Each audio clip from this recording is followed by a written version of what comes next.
Você sabia que a maioria das dissoluções de sociedade no Brasil começa com aperto de mão e termina na justiça? Isso acontece não porque os sócios eram inimigos, mas porque eles não sabiam, e também ninguém explicou que existe um rito jurídico próprio para encerrar uma parceria societária. E quando esse rito é ignorado, o que era para ser um processo limpo vira um passivo de anos. Dívida cobrada de sócio que já saiu, bloqueio judicial em conta pessoal, empresa que não fecha porque tem débito fiscal em aberto. Se você é sócio de uma empresa ou está pensando em sair de uma, os próximos minutos podem te poupar muito dinheiro e muita dor de cabeça. O Brasil tem mais de 20 milhões de empresas ativas, e segundo dados da Receita Federal, uma parcela significativa delas está em situação irregular. Sócios que saíram sem fazer o distrato, CNPJs abertos sem movimento, passivos tributários crescendo silenciosamente. O momento crítico costuma ser este. 2 ou 3 sócios constroem um negócio juntos, a relação se deteriora, por divergência estratégica, desequilíbrio de dedicação ou simplesmente por mudança de planos. E um deles quer sair. E é exatamente aí que começa o problema. Sem uma orientação adequada, as decisões tomadas nesse momento podem criar obrigações que duram anos depois do encerramento formal. A situação mais comum que eu analiso é a seguinte: um sócio quer sair, os demais concordam, fazem um acordo informal, às vezes por e-mail, às vezes verbal, e simplesmente param de operar. O CNPJ fica aberto, as obrigações acessórias continuam correndo. E meses depois, todos os sócios, inclusive o que saiu, respondem por débitos que seguiram se acumulando. Isso acontece porque a saída informal de um sócio não tem valor jurídico. Para que a alteração contratual produza efeitos, inclusive perante terceiros, perante o fisco, perante credores, ela precisa ser registrada na junta comercial. Enquanto isso não acontece, para todos os fins, o sócio ainda está lá. Aqui está um ponto que muita gente confunde e é importante diferenciar tecnicamente. Dissolução parcial é a saída de um ou mais sócios com a continuidade da empresa pelos demais. Nesse caso, o sócio que sai tem direito à apuração de haveres, ou seja, a sua participação no patrimônio líquido da empresa calculada na data da saída. Esse cálculo pode ser complexo, envolve balanço especial de determinação e frequentemente é objeto de litígio quando não há critério previamente pactuado no contrato social. Já a dissolução total é o encerramento definitivo da sociedade.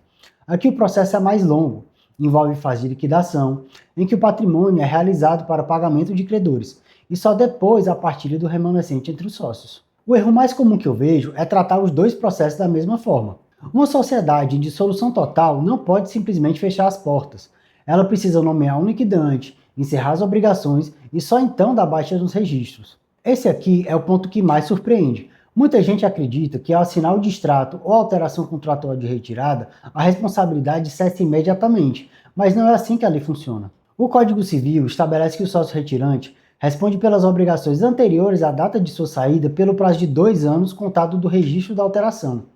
E em matéria tributária, a Fazenda costuma buscar o redirecionamento da execução fiscal para sócios com base no artigo 135 do CTM, especialmente quando há dissolução irregular. E o que é dissolução irregular? É quando a empresa simplesmente para de funcionar sem seguir o rito legal de encerramento. Quando isso acontece, a presunção é de que houve um ato ilícito dos administradores. Isso abre caminho para a responsabilidade pessoal. Um erro comum e que gera prejuízo nesse processo é a ausência de um balanço patrimonial atualizado no momento da dissolução. Sem esse balanço, a apuração de haveres vira campo aberto para disputa.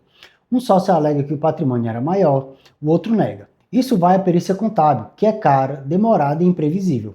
Além disso, sem um balanço de encerramento auditado, fica difícil demonstrar ao fisco que todas as obrigações foram cumpridas, o que pode atrasar ou inviabilizar a baixa do CNPJ por anos. Uma providência simples que evita tudo isso: contrato social bem redigido desde o início, com cláusula de apuração de haveres, critério de saída e método de avaliação de cotas previamente definidos. Então, o que o empresário precisa ter claro antes de iniciar uma dissolução? Primeiro, identifique se é dissolução parcial ou total.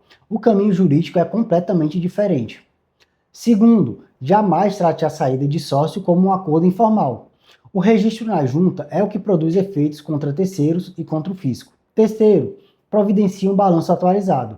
Ele protege todos os envolvidos, quem sai e quem fica. Quarto, verifique o passivo tributário antes de qualquer decisão. Débitos em abertos podem travar o processo de baixa e reabrir discussões sobre responsabilidade. Quinto, se o contrato social não tem cláusula de saída bem redigida, o custo de resolver isso na dissolução será muito maior do que teria sido para prevenir no início. Dissolução de sociedade não é burocracia, é gestão de risco. Se esse conteúdo foi útil para você, inscreva-se no canal.